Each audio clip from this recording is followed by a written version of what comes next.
যে বাজেট এই দেশে এমপিদের কাছে আসে, যদি ওই বাজেট যদি ঠিক মতো করতো, এই উবাটার একটা রাস্তা মাঠ কাঁচা রাস্তা থাকতো না, থাকতো একটা থাকতো। যে এই দেশটা হইল বাংলাদেশ, কেউ ক্ষমতায় আসবে, কেউ ক্ষমতায় আসবে, কেউ ক্ষমতার দিকে যাবে, ঠিক আছে কিনা? আমাদের রাজনীতি হতে হবে, এদিকে বন্ধ করতে বলুন, রাজনীতি হতে হবে মানুষের জন্য। কার জন্য? রাজনীতি হতে হবে মানুষের জন্য। আমাদের দেশের যে ক্রাইসিস মুভমেন্টটা, এটা এত নিচে গেছে। আমি যদি মনে করি যে একজন ক্ষমতা একজন ক্ষমতা আসার পরে মনে করে যে আমার বিরুদ্ধে যারা আছে এরার দিন শেষ, আমার দিন শুরু, এইভাবে বাংলাদেশের রাজনীতি চলে। আমার কথা হলো, যারা আমাকে ভোট দিবে তারাও এই দেশের মানুষ, যারা দিবে না তারাও এই দেশের মানুষ। কথা কি সঠিক? সঠিক কিনা? আমাদের দেশে কি এটা আছে? একবার স্বাধীনতার পর থেকে যে আসে মনে করে যে আমার আর এর বাইরে যারা আছে এর আর কোন মূল্য, এটা প্রতিহিংসা রাজনীতি, ঠিক নেই? কারণ আমার সরকারের পক্ষ থেকে যখন বাজেট আসবে, এই বাজেটটা যদি আমি এই করইতলাতে যদি রাস্তাটা কইরা দিই, আপনি কি কইতে পারবেন যে এই রাস্তাটা অন্য দল যারা করে সেটা যাইতে পারতে না? নাকি সবাই যাইবো? তো সবাই যদি রাস্তা দিয়ে যাওয়ার অধিকার রাখে, আমি মনে করি সবাই সবার ঘরেও যাওয়ার অধিকার রাখে কি রাখে না? এটা হলো সম্প্রীতির রাজনীতি, সম্প্রীতির রাজনীতি। আমার কথা হলো যে বর্তমান যে রাজনৈতিক অস্থিরতা, এই অস্থিরতাকে দূর করতে গেলে দূরত্ব কমাইতে হইব, ঠিক না?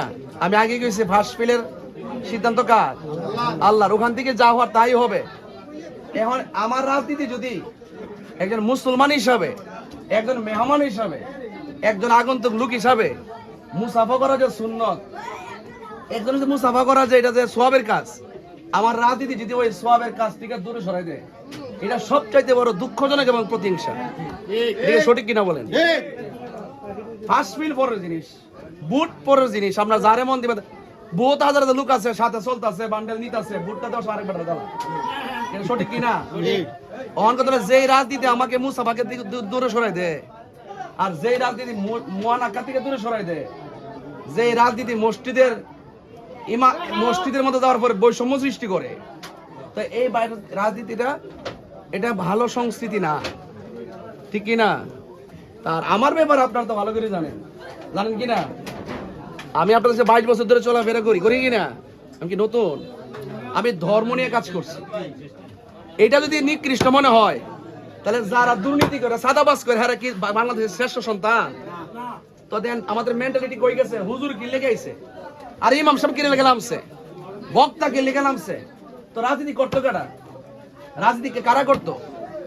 আজকে এইভাবে ধর্মীয় মূল্যবোধের, রাষ্ট্রতন্ত্রের গুরুত্বপূর্ণ জায়গায় ধর্ম যারা ধারণ করে, যারা মূল্যবোধ ধারণ করে, সার্বভৌমত্ব ধারণ করে, দেশের মানুষকে নিয়ে চিন্তা করে, এবং যারা হক হালাল হারাম নিয়ে সতর্ক থাকে, তাদেরকে দূরে সরাই দিছে। আর যারা ক্ষমতা যাওয়ার পর ওই আশ্বাস দেয় বড় বড়, এখনো পর্যন্ত কোনো ভোটারদের মনে বিশ্বাসের জায়গা করতে পারে নাই। পারছে? যদি পারতো আজকে ভাটা গেছিলাম, ওই সকাল 11টার সময় বাইরেছি মোটরসাইকেল দিয়া, যেই রাস্তা আমি দেখেছি, যে বাজেট এই দেশে এমপিদের কাছে আসে, যদি ওই বাজেট যদি ঠিক মতো করতো, এই উবাটার একটা রাস্তা মাঠ কাঁচা রাস্তা থাকতো না, থাকতো একটা থাকতো না, ওয়াল্লাহি কইলাম, একটা রাস্তা থাকতো না। তাইলে এই জন্য ওই বড় বড় আশ্বাস দেওয়া আমি দেই না। আমি বলছি যে এমন কিছু করতে চাই যেন বলে যে পাগলাটা বন বেড়ে তাইছেন রে, এমন কিছু কইরা গেছে যে মানুষরা যেন মনে রাখে আর দোয়া করে। আমি আশ্বাসে না, আমি আপনাদের হৃদয়ে বিশ্বাসী হয়ে থাকতে চাই। যেমন করে ওয়াজ মাহফিল করছি, মানুষের মাঝে একটা বিশ্বাস স্থাপন হয়েছে, কিনা? আমি কি এই যে এত বড় ক্রাইসিস মুভমেন্টে হক কথা বলা বন্ধ করছি? এই যে কত ষড়যন্ত্র করছে, মারতে চলে গেছি। তো যদি না চলে যেয়ে থাকি, আমি আবার আপনাকে বলবো যে আমরা রাজনীতি করবো মানুষের জন্য, ভালোবাসার জন্য। কিন্তু যেই রাজনীতি আমাকে সালাম দেওয়া থেকে বিরত রাখে, মুসাফা থেকে দূরত্ব রাখে, এই রাজনীতি ভালো সংস্কৃতি না। আমার কথা হলো যে আমার ভোট দিব হেও আমার লোক, যে দিত না হেও আমার লোক। আর না হইলে এই দেশে দেখেন 5টা লোক অন্যায় করে, 5টা লোক অন্যায় করার পরে প্রতিহিংসা হইয়া 500 লোকের বিরুদ্ধে মামলা দেয়। এটা কি দেশ হইতে পারে? এভাবে কি সমাজ চলতে পারে? এগুলো পরিবর্তন করতে হবে। আমার দলের হইলে আমার, আর দলের বাইরে হইলে কেউ তো না, 5 জন লোক অন্যায় করে 500 লোকের মামলা দিয়ে দেয়। তো এগুলো বন্ধ করতে হবে। সম্প্রীতিতে আগে আসতে হবে, এ মানুষের বিপদে পাশে থাকতে হবে।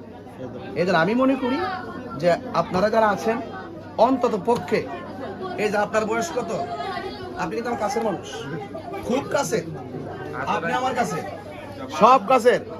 কিন্তু যে রাজনীতি আদর্শকে যদি আমি সুন্নি হয়ে থাকি, যদি আমি সম্প্রীতিতে কাজ করে থাকি, তাহলে আমাদের উচিত হবে কি আমরা ধর্মটাকে আগে প্রাধান্য দেওয়া। আমরা চাই মূল্যবোধের আলোকে দেশটা সাজাইতে। এখানে হিন্দু, খ্রিস্টান, বৌদ্ধ, মুসলমান যার যার ধর্ম পালন করবে, কেউ কাউকে জোর করতো না, ঠিক নেই, যার যারটা পালন করব, কিন্তু যেন কোনো আধিপত্য না থাকে।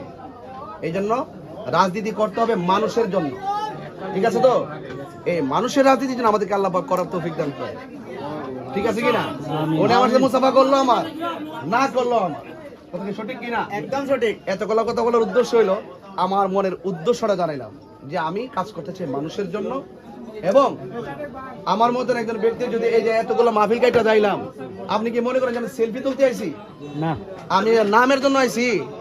আমি বিশ্বাসী হয়ে আপনাদের পাশে থেকে মানবিক যোদ্ধা হয়ে এই দেশের মেহনতি মানুষের মুখে হাসি ফোটাতে যায় চেষ্টা করতেছি। যদি আল্লাহ তৌফিক দেয়, যেন আপনারাই বলেন যে না, এই লোকটার ব্যাপারে ধারণা করছিলাম একটা, সে বড় বড় নেতার সাথে ভালো কাম করছে। কথা কি সঠিক কিনা বলেন? আপনার দোয়া করলে তো এটা হইতেও পারে, হইতে পারে না? এই জন্য আমরা কাজ করব মানুষের জন্য, মানুষের জন্য কাজ করব, আর মানুষকে ভালোবাসবো। আসসালামু আলাইকুম।